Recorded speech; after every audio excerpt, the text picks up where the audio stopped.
நேர்களே இந்த அப்சல்யூட் யூனிவர்ஸ்ல ஒரு புது கேரக்டர் அனௌன்ஸ் பண்ணிருக்காங்க. அதுதான் அப்சல்யூட் கெசாண்ட்ரா கேன். முதல்ல கெசாண்ட்ரா கேன்னா யாருன்னே தெரியாதவங்களுக்கு இந்த கேரக்டர் பத்தி ரொம்ப சுருக்கமா சொல்லிடுறேன். அதாவது வேர்ல்ட் கிளாஸ் அசாசினா இருக்க டேவிட் கேனுக்கும் டிசி யூனிவர்ஸ்ல ரொம்பவே டெட்லியஸ்ட் மார்ஷியல் ஆர்டிஸ்ட் லேடி ஷிவாக்கு பிறந்தவ தான் கெசாண்ட்ரா கேன். இவ பிறந்தது இந்த அளவுக்கு ஒரு பயங்கரமான ஃபேமிலியா இருக்கிறதுனால இவளுக்கு பேச சொல்லி கொடுக்கிறதுக்கு பதிலா வயலன்ஸ் சொல்லி கொடுத்துற வளர்த்திருப்பாங்க. அதாவது லாங்குவேஜ்க்கு பதிலா பாடி லாங்குவேஜ் சொல்லி கொடுத்திருப்பாங்க. லைக் நம்ம நகரத்தை வச்சு நம்ம அடுத்த மூவ் என்ன பண்ண போறோம்னு இவளால பிரெடிக்ட் பண்ண முடியும். சோ இதை வச்சே கெசாண்ட்ரா 8 வயசுல ஃபைசல்னு சொல்லக்கூடிய ஒரு பிசினஸ் மேன கொலை பண்ணிருப்பா. ஆனா அதுதான் அவளோட ஃபர்ஸ்ட் கில்ங்கிறதுனால அதுல பயங்கரமா ட்ராமடைஸ் ஆகி இதுக்கப்புறமா தன்னோட அப்பாவோட அசாசின் வாழ்க்கை வேணான்ட்டு நம்ம பேட் ஃபேமிலியோட பேட் கேர்லா மாறி இருப்பா. தென் லேட்டரா கொஞ்சம் கொஞ்சமா பேச கத்துக்கிறது மட்டும் இல்லாம நம்ம பேட்மேனோட டிடெக்டிவ் ஸ்கில்ஸையும் கத்துக்கிட்டு தனக்குன்னு ஒரு சூப்பர் ஹீரோ ஐடென்டிட்டி உருவாக்கி இருப்பா. அதுதான் ஆர்ஃபன். சோ இதுதான் நம்ம கெசாண்ட்ராவோட பேசிக் ஆரிஜின். ஆனா இப்போ நம்ம பாயிண்ட்க்கு வருவோம். இந்த அப்சல்யூட் யூனிவர்ஸ் பேர் போனதுக்கான காரணமே நமக்கு தெரிஞ்ச கேரக்டரோட ஆரிஜின்ஸ் ரொம்பவே புதுசாவோ வித்தியாசமா சொல்லிருப்பாங்க. சோ அதே மாதிரி கெசாண்ட்ராவோட ஆரிஜினை வித்தியாசமா சொல்றதுக்காக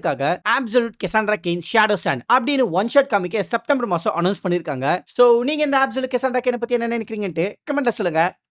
அப்புறம் பார்க்கலாம்.